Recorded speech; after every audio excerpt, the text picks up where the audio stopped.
14 Uhr in den Niederlanden. Es geht wieder los. Unser heutiges Ziel ist Jure. Ohne Kaffee geht nichts am Morgen. Der muss erstmal sein. Es gibt so viele Ablegemanöver, die wir machen können, aber jedes große Schiff hat heutzutage Bugstrahlruder dran. Und wir nutzen einfach das Bugstrahlruder. Und wichtig ist, das Lenkrad links einzuschlagen, damit wir das Heck vom Ufer ziehen. Und dann kommen wir wunderbar weg. Super geklappt. Unseren Liegeplatz haben wir jetzt 10 Uhr verlassen. Und jetzt geht es weiter Richtung Jure. Als erstes müssen wir gleich durch die Brücke in Ossenseil. Heute wird das Wetter ein bisschen besser. Gestern hatten wir viel Regen und wir hoffen, dass es über Pfingsten auch noch mal schön wird jetzt. Man muss hier vor dem ersten Rot bleiben, weil wenn die anderen zuerst grün haben und wir da in diesem Engpass drin sind, klappt das nicht. Erst wenn man hier grün sieht, kann man da reinfahren. Wie ihr hören könnt, eine himmlische Ruhe. Man hört nur die Vögel zwitschern. In die Richtung geht es nach Gittorn und Steenwijk. Das Signal Rot-Grün wurde uns gezeigt. Das bedeutet, wir können jetzt hier schon langsam reinfahren bis zur Brücke, weil wir zuerst durch dürfen.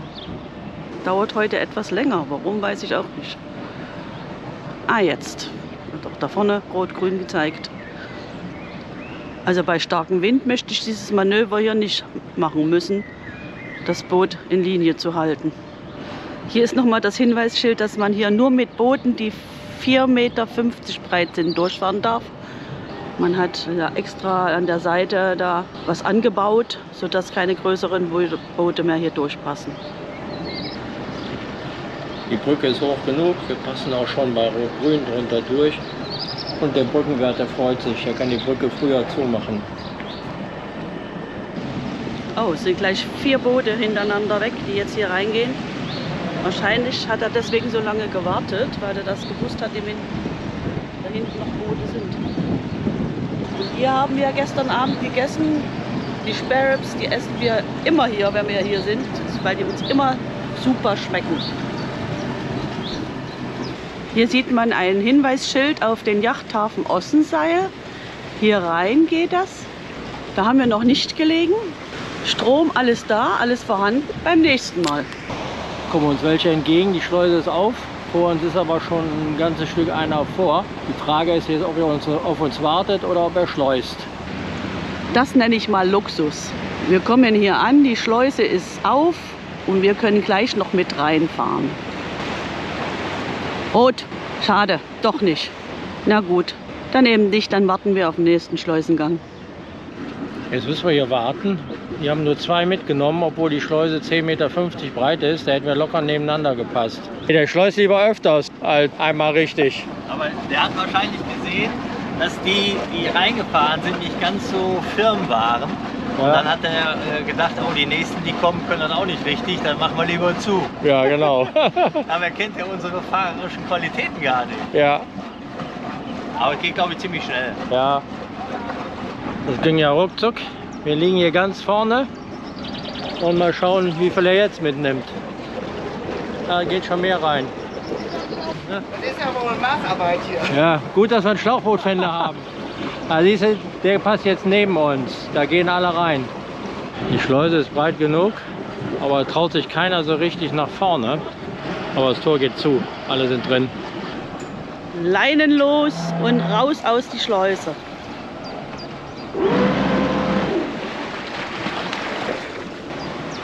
Das ging ja wieder ruckzuck. Die Leinen können erstmal wieder ordentlich verstaut werden. Wir haben jetzt keine Schleuse mehr, nur noch Brücken. Da hinten kommt auch schon die nächste. Und ruckzuck ist auch schon wieder rot-grün. Die nächste Brücke läuft auch wie geschmiert. Perfekt für so kleine Brücken. Sobald es grün ist, ist man an der Brücke und fährt durch. Ja, und wieder eine nächste Brücke geschafft. So langsam erreichen wir Friesland. Hier steht eine sehr schöne Mühle. Satz mit X war wohl nichts. Er macht die Brücke tatsächlich vor uns zu. Zügiges Ranfahren an die Brücke ist angesagt, nicht zu lange trödeln. Die Brücke war jetzt einmal kurz zu und jetzt geht sie schon wieder für uns auf. Das ist eine Drehbrücke, die dreht weg.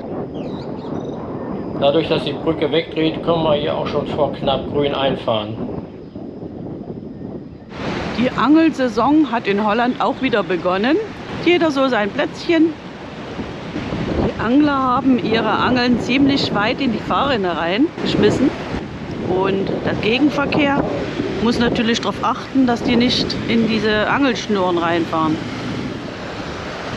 Normalerweise würden wir jetzt rechts abbiegen nach Herrenlehn. Im Urlaub geht es aber links nach Echternabrück. Kurz vor Echternabrück hat sich auch, seitdem wir das letzte Mal hier waren, auch viel verändert. Hier ist auch ein großer Yachtverscharterer drin. Da kann man auch übernachten. Richtiger Hafen geworden. Alles neu gebaut. Hier an der Echtener Brück ist es immer sehr voll auch. Und man muss hier auch wieder Brückengeld bezahlen. 3 € kostet das. Turfs Skip Yachtcharter. Schöne große Boote, die hier stehen, die man leihen kann.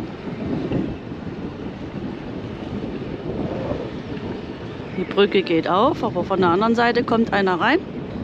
Da ist eine Tankstelle. Ich hoffe ja, dass wir jetzt gleich grün kriegen. Und ja, wir kriegen grün. Es hat sich wieder etwas zugezogen. Ich werde jetzt gleich wieder bezahlen. Guten Mittag.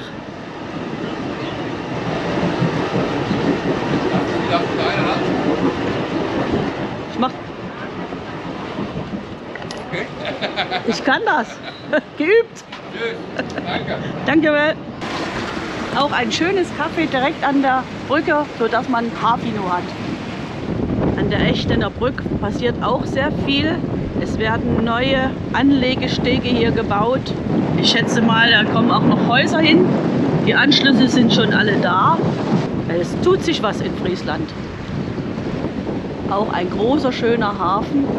Also, hier ist ganz schön viel los. Viele Boote sind hier. Und jetzt geht's raus zum Teuger Meer. Da vorne ist die rot-grüne Tonne.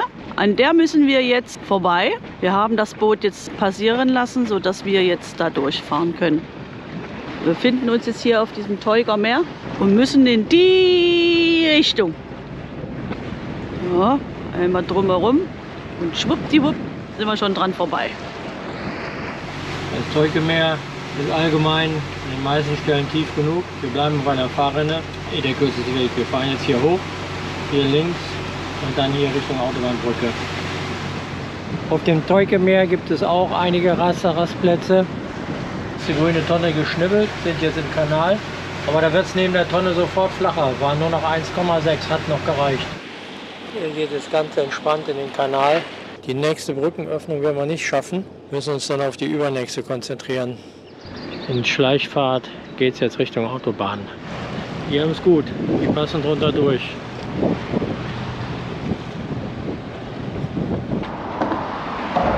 Hier ist die Autobahn 350. Hier hätten sie noch mal ein bisschen höher bauen können, die Brücke.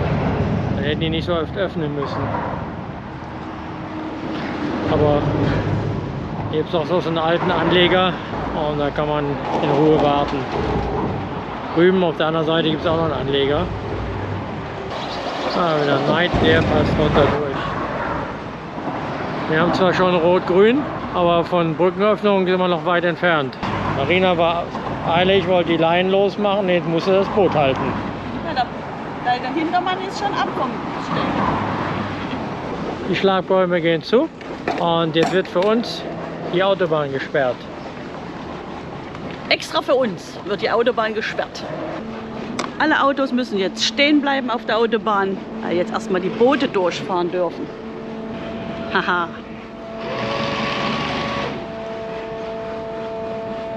Wir sind ja klein und keine Segler, deshalb können wir schon lange vor der kompletten Öffnung durchfahren. Das wird die Autofahrer freuen. Dadurch muss die Autobahn viel kürzer gesperrt werden. Ist aber nicht besonders breit hier, ne?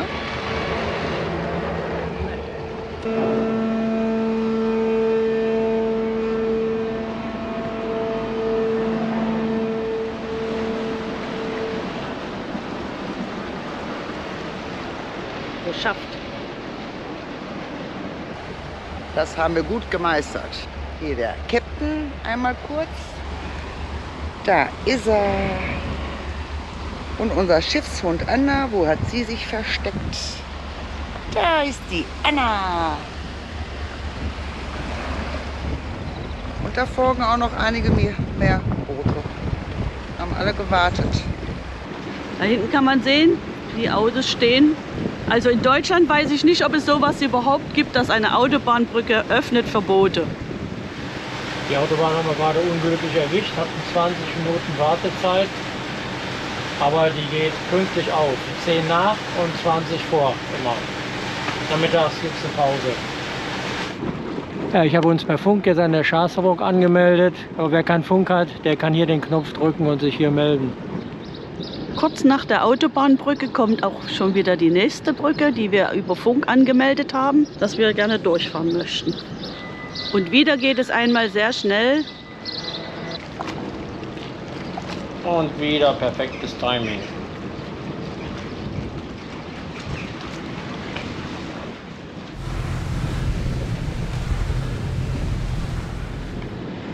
Wir kommen jetzt durch Bornswag in der Nähe von Langewehr.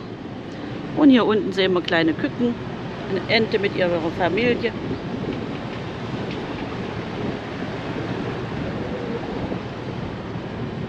Da ist die kleine Fähre und auch ein schnuckeliger Hafen. Wir haben auch hier einen Passantensteiger, ein Restaurant.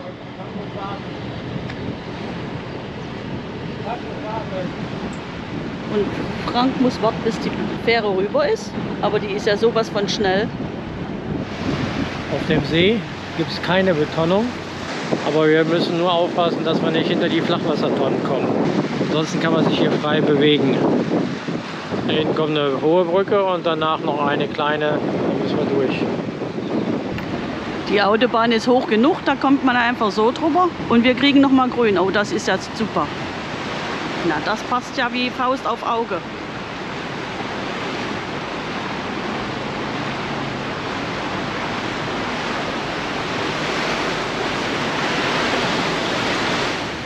Sehr, sehr flach hier.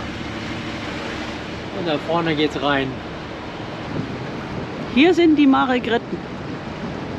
3 Stück hintereinander. Da geht es rein zu unserem heutigen Ziel. Da muss man aber auch aufpassen, dass nicht von der anderen Seite auch gerade einer reinfährt. War mal eine Schleuse, die aber nicht mehr bedient wird. Das ist die Hafeneinfahrt nach Jaure. Soll eine sehr schöne Stadt sein. Und man kann bis ganz durchfahren und ist dann direkt mit dem Boot in der Stadt. Auch wieder ein ganz idyllisches Gebiet hier. Ein schöner Wasserrastplatz in Grün. Der wäre toll für unsere Anna. Jetzt fahren wir durch die alte Schleuse durch und hier darf man nur 6 km/h fahren. Also mit der einen Motor aus. Ach, erst müssen wir durch die Schleuse, die ist aber dauerhaft geöffnet. Auf der Fahrt nach Jure rein gibt es hier jede Menge Bootsgaragen. Man merkt schon, dass Friesland ein richtiges Wassersportgebiet ist. Da hinten taucht so langsam die Stadt auf und ich bin mal gespannt, wo wir gleich landen werden. Auch noch jede Menge Bootsgaragen und das Schild weist schon auf den Passantenhafen Jure hin. Er geht in diese Richtung. Jetzt müssen wir einen Moment warten, weil von drin ein Boot rausfahren möchte. Ist schon ziemlich eng hier alles. Wir müssen jetzt hier stehen, um diese vorbeizulassen. So. Jetzt können wir gucken. Jetzt fahren wir gerade in den Hafen Jaure und suchen noch einen schönen Liegeplatz, wenn wir den dann auch noch kriegen. Also hier Backbord hätten wir noch einen. Aber an der Straße möchten wir jetzt nicht unbedingt liegen. Da vorne Steuerbord sehe ich auch schon ein. Ja, Boxen sind auch frei. Ja. Mal gucken, wo wir landen. Nach knapp über 4 Stunden Fahrt sind wir in Jure angekommen und es ist schon an der Karte recht voll. Funktioniert unsere Hafenkarte nicht. Da müssen wir mal gucken, ob wir irgendwo das Ding aufgeladen kriegen. Wenn man hier ankommt, dann wird es ganz schön eng. Also drehen kann man hier nur in der Hafeneinfahrt, ansonsten kann man nur rückwärts fahren. Die beiden Hafenbecken sind zwar ganz nett, aber die Stege sind arg kurz. Für unsere großen Boote, da kämen wir seitlich nicht vom Bord. Hier ist dann Schluss. Und man kann auch bis kurz vorher noch hier anlegen. Allerdings ist es dann hier doch etwas schattiger. Anke und Claudia liegen fast am Ende. Hier kann man die Zahlkarte für den Strom aufladen. Hafenmeister kommt von 16 bis 18 Uhr und von 8:30 Uhr bis 9 Uhr. Hier wird auch Abfall sauber getrennt und dahinter sind die Sanitäranlagen und der Kinderspielplatz. Auf der Toilette kriegt man einen Code beim Bezahlen und kann dann rein. Hier sind die Toiletten, normale Toiletten. Und hier vorne geht es zu den Duschen. Oh, großer Raum. Waschen kann man so.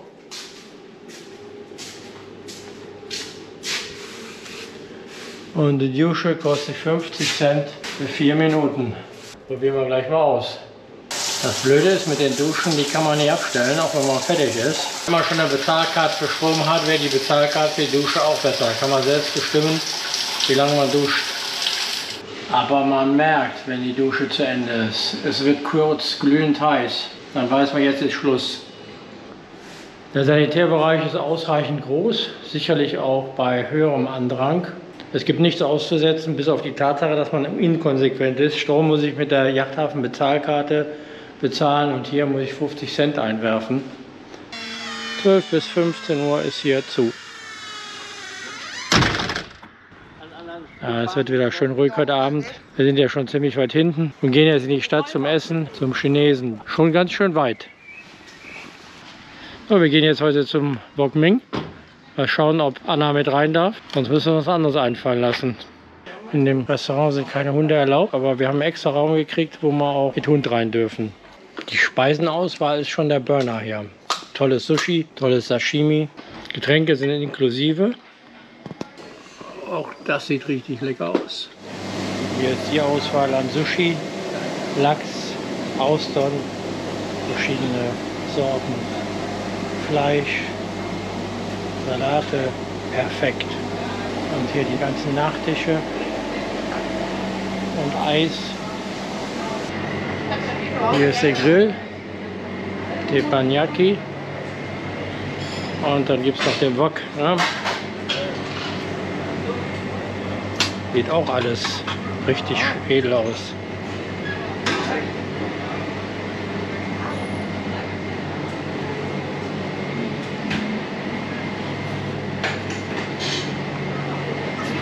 Einmal Woken und 3 Pommes. Die Pommes schmecken auch gut. Das kommt vom Grill. Das auch. Das Wok Ming hat uns total überzeugt. Super lecker, all inklusiv mit Getränken, guter Preis, sehr leckeres Essen. Eine glatte Empfehlung. Hier sollte man hingehen, wenn man Chinesisch oder Sushi mag. Hier haben sie halben Reihe da geklaut. Cool gemacht. Jura hat eine ganz lange Einkaufsstraße. Jetzt, wo nichts mehr los ist, kann man das wunderbar sehen, wie weit es doch geht. Oh, und die Sonne scheint. Ja, die gucken alle nach oben. Wohin gucken sie? Auf den Kirchturm, der wunderbar angeleuchtet wird durch die Sonne. Hallo Freunde, heute haben wir endlich mal frühmorgens auch schon Sonnenschein und ich kann meinen ersten Kaffee direkt oben bei Sonne genießen. Ja, wir haben einen netten Besuch bekommen. Hi. Hallo. Hallo. Das ist Dein und Wilfried aus Düsseldorf. Und wir haben festgestellt, dass wir, als wir das Boot hier liegen sahen, haben wir gesagt, komm, wir gehen Jürgen und Marina mal Hallo sagen. Und wir finden es einfach toll und stellen fest, dass wir quasi beinahe Nachbarn sind. Ja, nur ein paar Kilometer auseinander. Ja, genau. Wir haben gerade unsere Tour hinter uns und beneiden die beiden, die fahren noch ein bisschen und haben uns eingeladen, mal mit aufs Video zu kommen. Total schön. Ja, super. Vom Hafen an der Orangerie vorbei, wenn wir gleich hier in den Park gehen und von dort kommen wir direkt in die Stadt. Das ist toll. Direkt neben dem Hafen ist man gleich in der Natur. Am Ende des Parks kommt man raus und die Einkaufsstraße beginnt. Die ist sehr, sehr lang mit vielen Geschäften und Restaurants. Hier vorne ist gleich so eine stylische Bar, wo man abends auch guten Cocktail trinken kann. Ja, in der Eisfabrik und Schokolade, das ist richtig gut. Gibt richtig leckeres Eis. Richtig mit Karamellstückchen drin. Lecker. Also am Anfang der Stadt gibt es auch einen Werkzeugladen, der hat auch eine gewisse Menge Bootszubehör. Boutique für Hunde. Und am Ende der Stadt ist dann der Fischladen und hier ist richtig was los. Und wir kehren gegenüber ein für Lunch. Und gibt es hier Oizmaker. Natürlich gibt es hier Oizmaker. Heute ist Oizmaker-Tag. Wir essen zum Lunch 4-mal Oizmaker. Lassen wir uns schmecken. Genau, lecker, lecker. Der Albert Heijn ist eine Parallelstraße hinter der Hauptstraße und da gibt es auch gebackenen Fisch. So langsam merkt man, dass es Wochenende wird. In der Kade ist nichts mehr frei und auch der Hafen wird langsam voll. Da gehen wir nachher essen, ins Hafenrestaurant La Orangerie. Wir gucken mal jetzt, wie es da drin aussieht. Schöne Location. Wir fühlen uns hier wie im Dschungel. Mein Glas ist schon wieder leer. Oh Mensch, verdunstet. Verdunstet hier, das ist so warm hier in der Orangerie. Palmen und Glasdach. Ich habe Kugelbürste. Und du hast? Ich habe Surf and Turf Salad. Wie ein Hamburger. Und wir beide haben den Beef Burger. Danke. Während wir essen, ist Anna immer beschäftigt mit einem Knochen. Ein toller Ort zum Erholen, direkt hinterm Restaurant.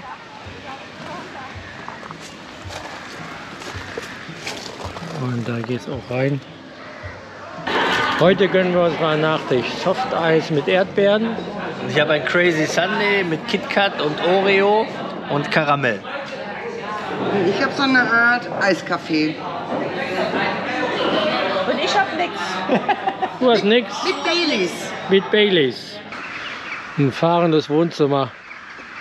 Heute haben wir unseren letzten Abend in Jaure. Morgen geht es weiter Richtung Grau.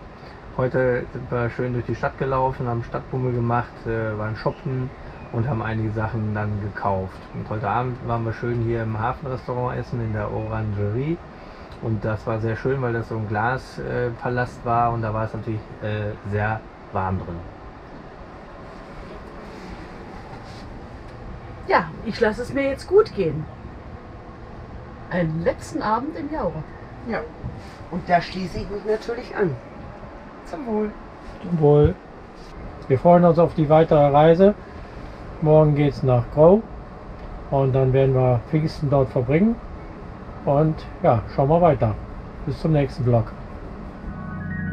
Da sind wir hergekommen. Ganz im Hintergrund sieht man Langwehr.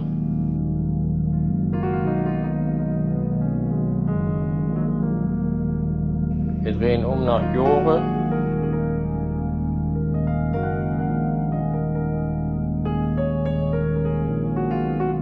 Jetzt fliegen wir über den Hafen. Rechts sieht man den Park.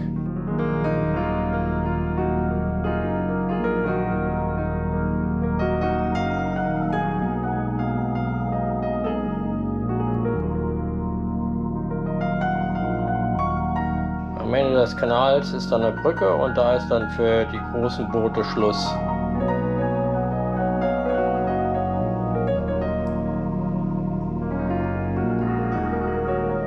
Rechts die Straße, wo die Kirchen sind, ist die Haupteinkaufsstraße. Und hier die Straße im Vordergrund, da ist der Albert Heijn und am Ende auch der Lidl.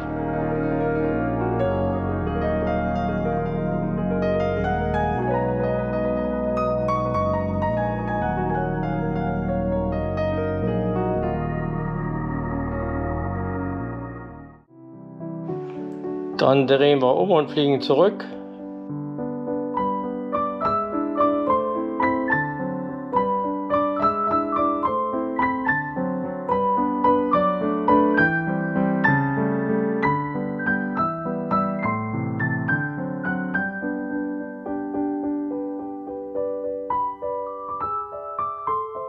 wieder in den Kanal rein, wo man liegen kann.